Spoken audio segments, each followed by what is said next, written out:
pa na naman, tawagin na tropa. Tito Joe, mang bida sa kalsada, sa kanto.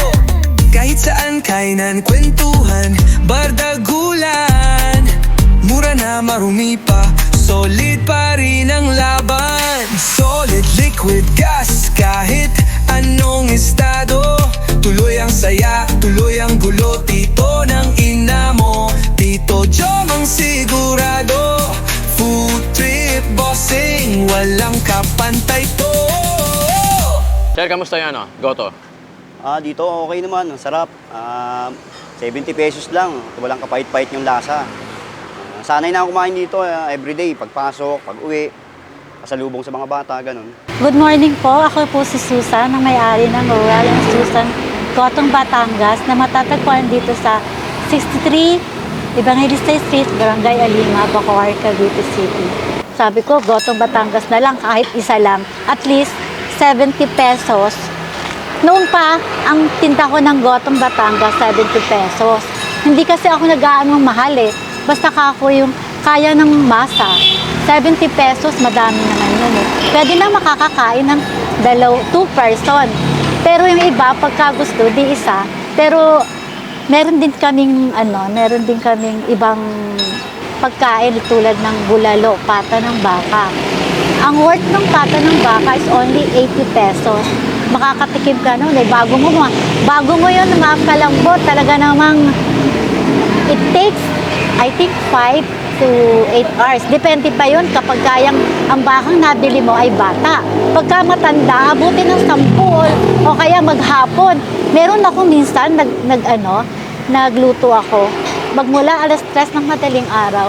Imagine mo, inabot ng alas 9 ng gabi, matigas pa din. Sabi ko, ano ba yan? 4 na sako ng uling ang nauubos ko, di pa rin malambot. Kaya, napili ako ng mga batang pata. Kaya pala kami naging Gotong Batangas ng business. Kasi na-bankrupt ako lagi kasi kami nababankrupt sa bakery. Alam mo naman, maraming mga problema na naharap gawa ng pag-aaral sa mga anak. Sir, kamusta yung Goto rito? Sir, masarap yung Goto rito. Quality. Quality. Lalo yung overload. Overload. No? Solve na, pang-4 na tao. Pang-4 na Sobra tao. Sobra pa. Madalas ba kayo kumakain dito, sir? Madalas. Tapos, kalimitan, inuulam namin. Nabili kami, take out kami. Pampulutan, pwede rin. Pulutan, pwede rin. Iinitin mo lang habang nagiinom ka. Matagal na ba kayo kumakain dito? Opo. Matagal na, sir. 3 taon na to 3 taon na?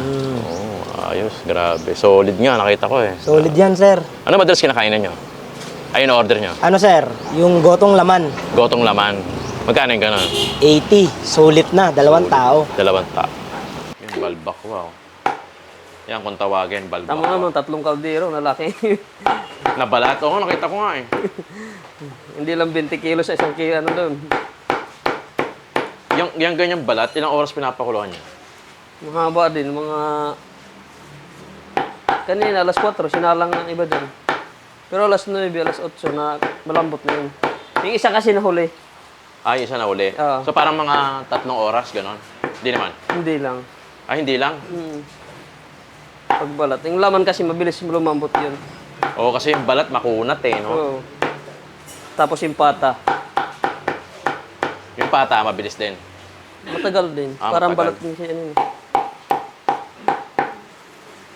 Balbakwa at saka balat, matagal yan. Balbakwa saka balat. Balbakwa saka pata. Pata. Yun ang matagal. Yung laman, madaling lumambot. Ang bilis lumambot yung laman. Ang matagal yung pata saka yung balbakwa o yung balat. Kasi nga, ang kapal niyan makunat pa. Pero kung dito isasalang yan, baka 2 araw di pa malambot.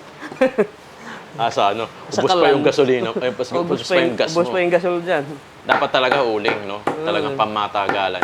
2 sako ata naubos doon pagpalambot lang. Oo. 2 sakong uling.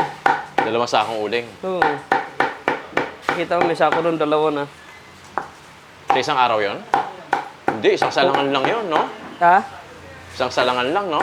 Sasalangan lang. Malaki naman kasi yung kaldero, sir. Oo. Parang non-stop yung kaldero, eh. No? Pag malambot na kasi, hinahango lang nila. Hinahango lang namin. Tapos yun, titimplahan na lang ulit yung sabaw. Oo, saka titimplahan. Tapos yung sabaw, dito ilalagay sa, ipiprepare na yun. Separate na.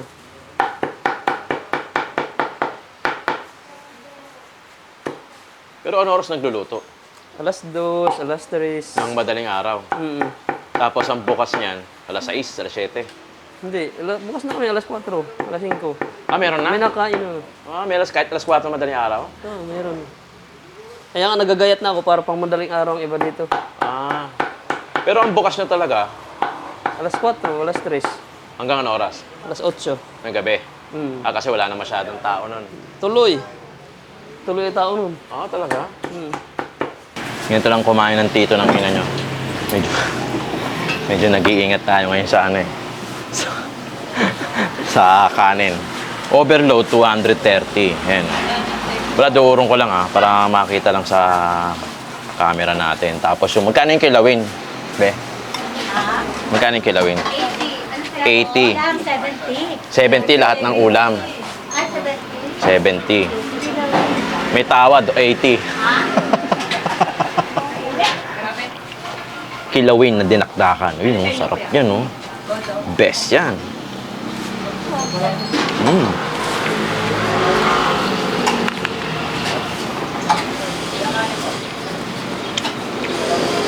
Saka dito, sigurado ka, mainit yung sabaw.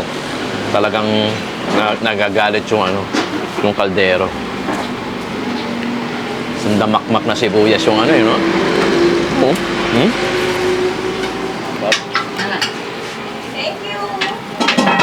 Sarap na ito. Panalo. Panalo yung yung kilawin.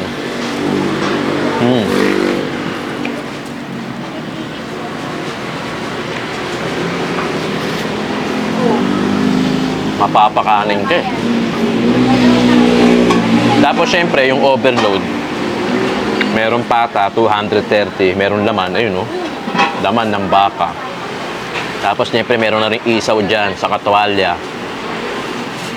Laman. Ang sarap ng sabaw.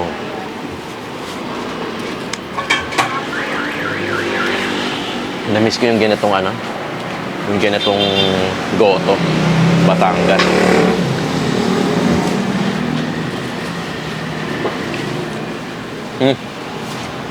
Sarap ng kilawin. Panalo. Mapapakanin ka sa sarap. Tingnan natin yung laman. Grabe yung lambot. Ang lambot.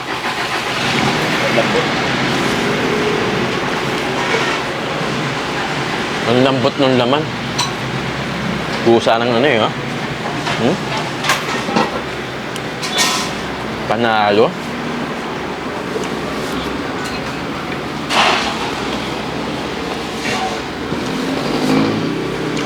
Lasang goto Batangas talaga eh. Kasi malalasahan mo yung iba't ibang laman loob. To the point na hindi mapait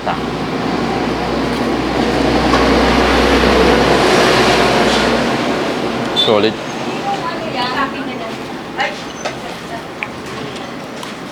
Panalo.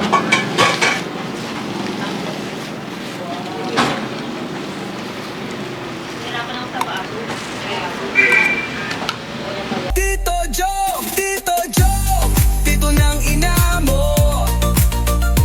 Food vlogging ng masa, astig sa kwento. Kainan, bardagulan, walang kupas ang trip. Solid liquid gas, Tito Jom legit.